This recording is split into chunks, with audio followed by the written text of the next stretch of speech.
Why is it that every time you're holding the camera, I'm drilling a hole in another part of my car? We just like drilling holes in Rocky's car. Last time you made me drill a hole in the hood. Now I gotta drill a hole in the oil pan. It's just not. You know what? Hold on. Let me grab the fitting while we're at this.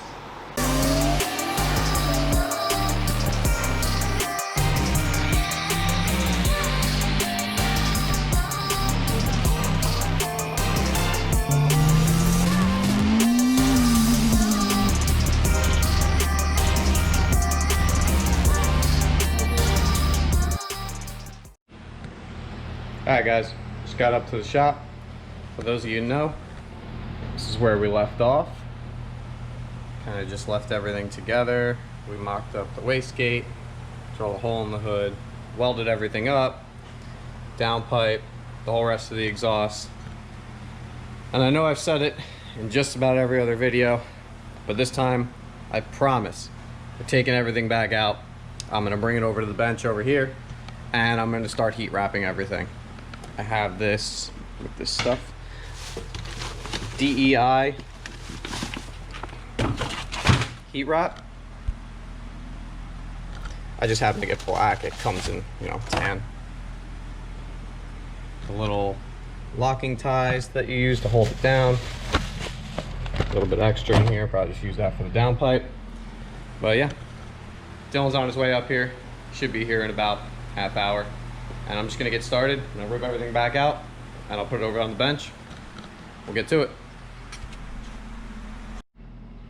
Okay, I got everything back out on the bench. Manifold, the downpipe, here's the wastegate. We didn't use this for mocking up, but this is a very important piece to the wastegate.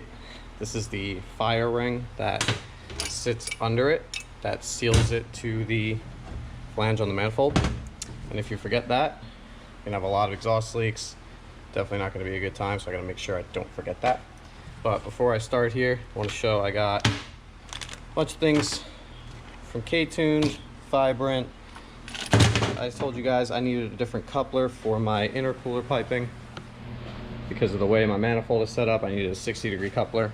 Got that. Some fittings and stuff for the oil drain, -10 AN. But I picked this stuff up over at Tri-State Motorsports in Woodbridge. Shout out to them. They have just about everything you'll ever need in stock, whether you have a Honda or not.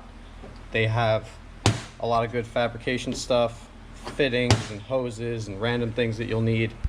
But before I get to all this, I'm sure you guys saw this car in probably my last video in the background. This is one of our buddy's cars. He rents this place with us. This is a Fox body Mustang.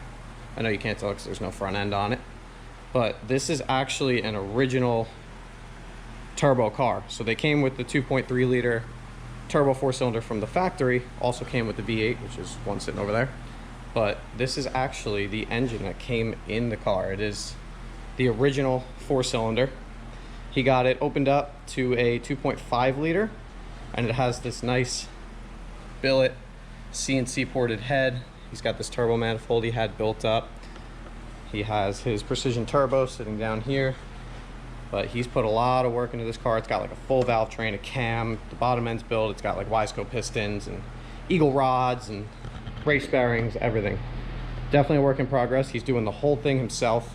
You know, he wired up all this himself. He's doing an awesome job at it. The suspension in this car is absolutely crazy.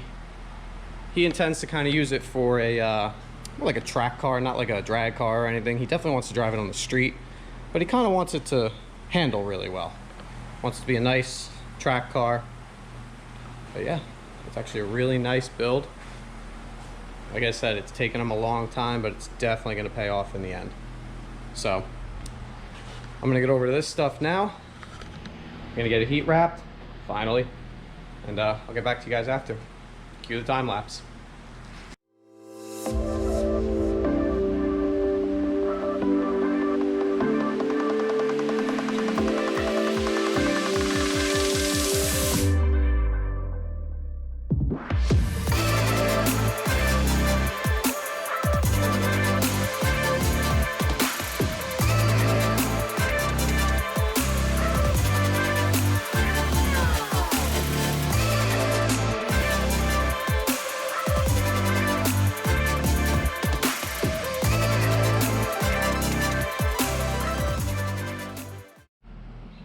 All right, I just got the downpipe done. Obviously I gotta trim these off, but these things actually work really well. Real skeptical about it. I've heard mixed reviews. People say they suck, people say they work, so I tried them out and they do work. They hold pretty tight. They're a lot better than using like a hose clamp or something. But this is all done. He wrapped it real tight, made sure I pulled it really tight. So I'm gonna get over to the manifold next, and that should wrap up the heat wrapping. I don't think I have to do anything else in the engine bay. I believe we did all of that. So yeah, gonna get to the manifold, and that's it.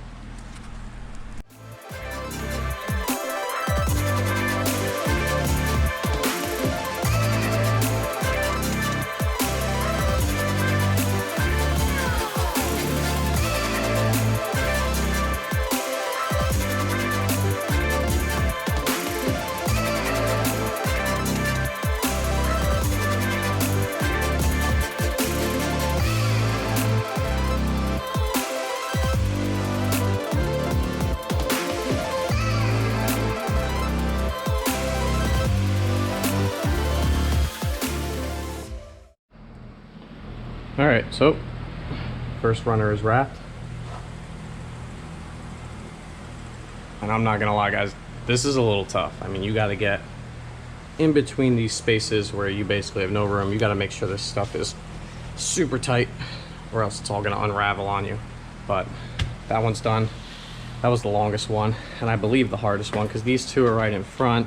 This one's in the back, but it's kind of short. It shouldn't be too bad. But yeah, if you guys are gonna heat wrap your own stuff, make sure you set a lot of time aside for this, because definitely time consuming.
All right, guys, here it is, all heat wrapped, all 4 runners, all the way up to the collector, all the way down to the flange. I left this part open a little bit because if you get too close, it becomes really difficult to put bolts in this. But that's it. If you guys saw me in the video wearing gloves, I definitely recommend wearing gloves when you're doing this, because this stuff is made out of like fiberglass. And if you get it on your fingers or in your hands, it's actually all over my arms, and it makes you itchy. And it doesn't really hurt or anything, but it is an annoyance. So I would definitely recommend wearing some kind of hand protection when doing this. It makes it a little more difficult when you're trying to feed the stuff through there, but you could still get it done. This is a really difficult manifold. As you can see, these runners are so close. This is actually touching. These runners are so close together, so it was a little difficult, but I got it done. The downpipe also done. So everything heat wrapped. I didn't even use all of it either. I have a good amount laying right here. So if I need to do anything else, I have extra. If I want to maybe just go around the collector or this pipe right here for the wastegate, I can do that too. I have some small pieces laying around. So I'm gonna wait for Dylan to get here. He should be here soon. And we're gonna put this stuff in here for good probably. That's it. It's gonna be the last time it goes in. We're gonna do the intercooler piping. We're gonna get everything mocked up. That we're probably gonna have to take out a couple more times, but all this exhaust stuff is going in for its final time. I'll tell you, after this, I should be able to take this car apart within minutes because of how many times I have pulled this in and out. But I mean, that's what it takes. You gotta mock stuff up, you gotta move stuff around. We had to cut and weld a lot of stuff, but that again is only because I'm doing a more custom setup. I wanted different things. I wanted a V-band outlet. My turbo is a V-band outlet. But if you opt for the kit directly from them. The way it comes, it is all bolt-in. I would definitely do a mock-up like we did. Heat wrap all this stuff, obviously. But I would definitely do a mock-up maybe 1 or 2 times and then pull it all back out, heat wrap this, and throw it in there. So, yeah, like I said, I'm waiting for him to get here, and then we'll start with the intercooler piping and stuff like that. Alright guys, so Dylan just got here. He brought me the camera, so I'm not filming on my GoPro anymore. There he is. And we are going to be dropping the subframe out of this thing. I know it sounds worse than it is. It probably looks worse than it is, but it's actually very simple. It's like 4 bolts in the corners, 3 for the back engine mount, and then you disconnect the lower control arms and the whole thing drops out. This isn't the first time I've done it. I've already had it out to get the trans out. So we gotta drain the oil out of it. We're gonna get the oil pan off, drill a hole in it, take care of that, tap it, and then we'll probably throw that back in, put all this stuff back in, and then start mocking things up again, making sure we get the oil drain made. I have the hose over here, fittings under here. We have this new fancy tool.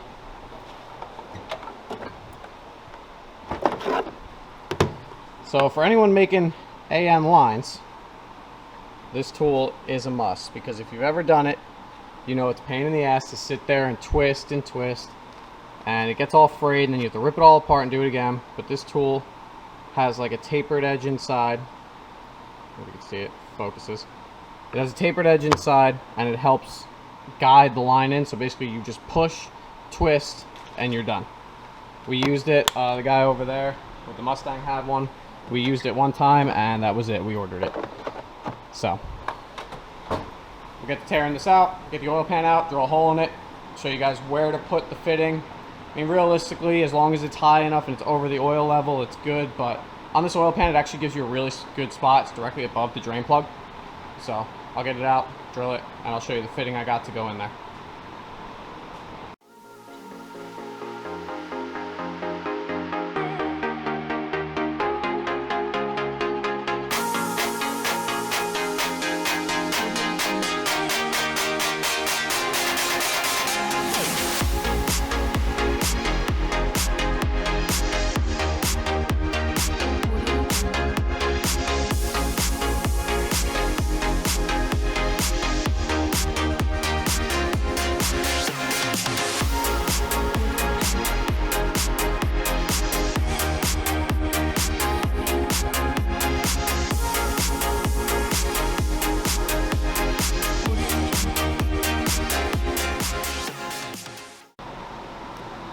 Okay, so Rocky and I just got the oil pan out of the RSX. Dude, over here. why is it that every time you're holding the camera, I'm drilling a hole in another part of my car? We just like drilling holes in Rocky's car. Last time you made me drill a hole in the hood. Now I gotta drill a hole in the oil pan. It's just not. You know what? Hold on. Let me grab the fitting while we're at this. Okay, so a little explanation on this. Got the oil pan out. We're gonna tap it right above the drain plug. This is like the premier spot. So I need a good, decent sized hole. I gotta make sure it's low enough so that this locking thing doesn't hit anything when we put it back in there, but it looks like it's gonna fit pretty well. I didn't go with a weld-in one because one day I'm probably gonna switch over to a steel pan because they're just better. They're smaller. They stop like right here. They don't have all this transmission stuff. But for right now, we're just gonna throw this in there. These do work. There's no pressure going through this line. So it has these two little nylon locking rings, and that seals it off pretty well. We're probably gonna throw a little dab of silicone on it just to be sure, but. Ready? Time to drill a hole.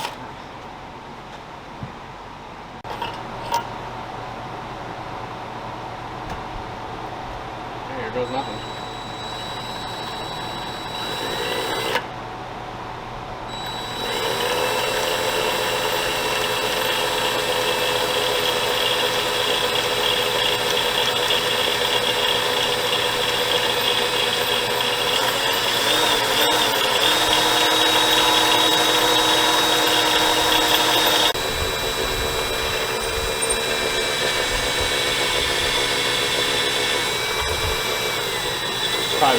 safety glasses for this, but Low speed drilling. you already know how we feel about that.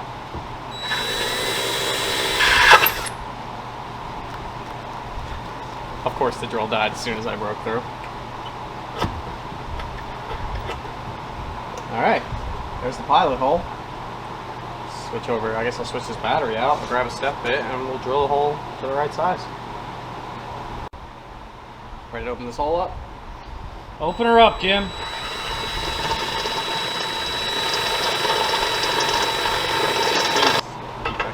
Yeah, almost there. I'm covered in metal. What is the hole anyway? 7/8.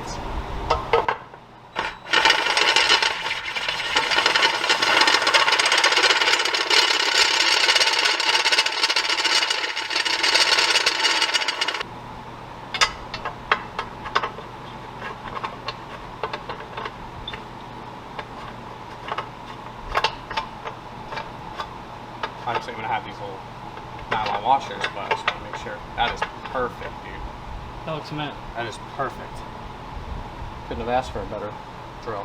There you go. This is what it looks like drilled out, right above the drain plug. It doesn't have to be perfect. It's where it is.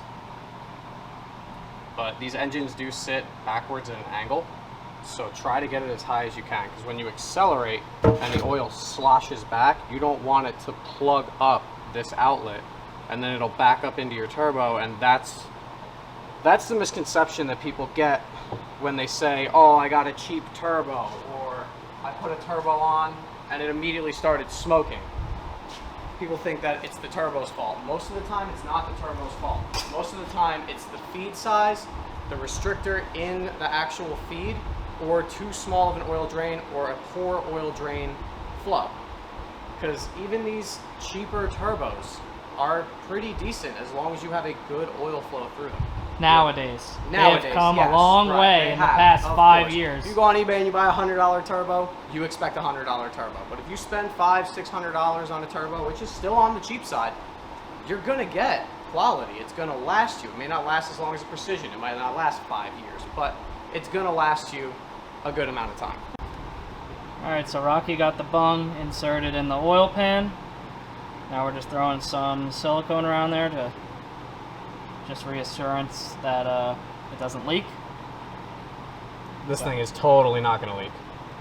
Got It's it actually in there. pretty good. Super tight with the Teflon washers. Silicone everywhere. Silicone on the thread so they don't back off, but it also seals it, because you guys could use Loctite to make sure the threads don't come off. But the silicone will seal it also, and when it dries, it becomes, sticky. So it definitely won't be backing off. And I know this isn't the right way to do it. I'm sure I'm gonna get a little bit of backlash for this. But it's the Peppered Motorsports way. It is. We silicone everything. Yep. I mean, Dylan just showed us his welding skills with aluminum over there, and I'm not letting him weld this on my pan. I'll show you guys real quick. Just to keep in mind, I've never welded aluminum before. Are you sure you want to show people? And it didn't come out very well. But practice makes perfect. And we're gonna keep at it till I am a master. Absolutely. I mean, you got real good at welding steel really fast. I mean, So. you just gotta keep doing it. Of course. Alright, so this is going back in for hopefully the last time. Everything is heat wrapped. Downpipe over there is heat wrapped. I have the oil pan tapped. I know I showed you guys I was taking that out. I didn't show you putting it back in because obviously it's the same as taking it out. But it's got the fitting on it. It's back in. The subframe's back up. So we're going to bolt this in. Bolt the turbo back in, downpipe, and then we'll get back to you on running the oil drain line. Hopefully this will be the last time we're putting this manifold in here. The last time. We're gonna get everything in there mocked up, and then we're just waiting on a couple vacuum lines, some oil, coolant, and ECU. Yeah, ECU. And then we'll be hitting the streets hard. Forever for that ECU.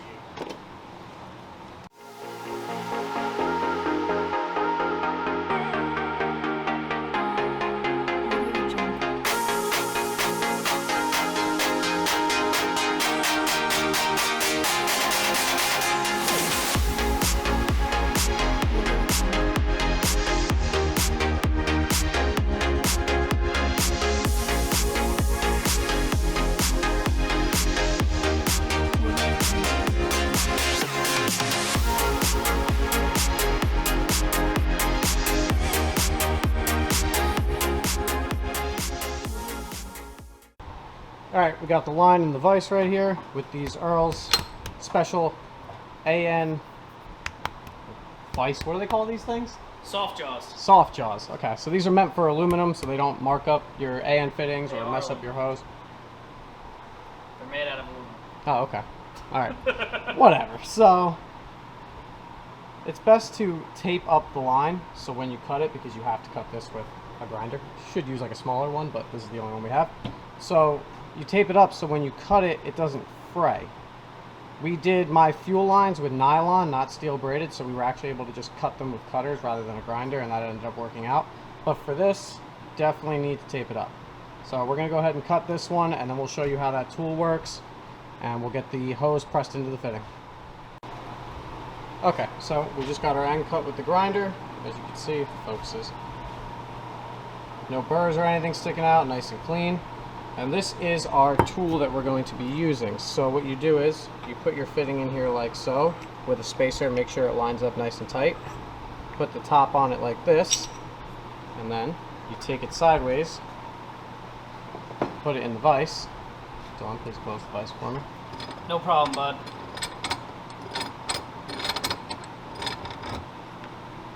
Just make it snug, it doesn't have to be crazy. You can see the... And this is tapered, so really all you have to do is just push in, give it a twist as you push, and just keep going until you feel it stop. Probably right about there. All the way in, no frays, no problem. It's in there nice and tight. Take this fitting, put your jaws back in. Where your jaws go, bud? Over here.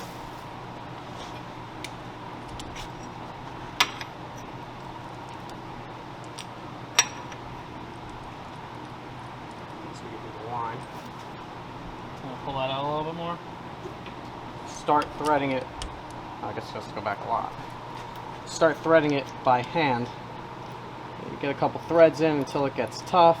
It is aluminum, you don't want to strip it out. Yeah, definitely not. So you do it by hand until it starts to get a little tough. Then you can grab a wrench. Then you grab your AN wrenches, AN wrench, which we don't have because we're Peppered Motorsports and we just get it done. And that's it. You're good to go. You made yourself an AN line. One half of it. That's it. We'll cut it to length. Make the other half. Screw it onto the pan. We're good to go. Alright, just got both ends of this line done. This one I tightened up already.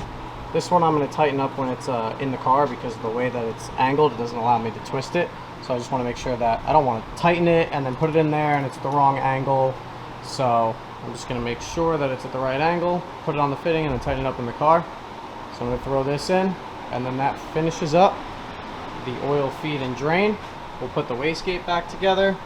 We'll put it back to where it's supposed to be so it goes out of the hood where it's supposed to. And then we're going to move on to some intercooler piping.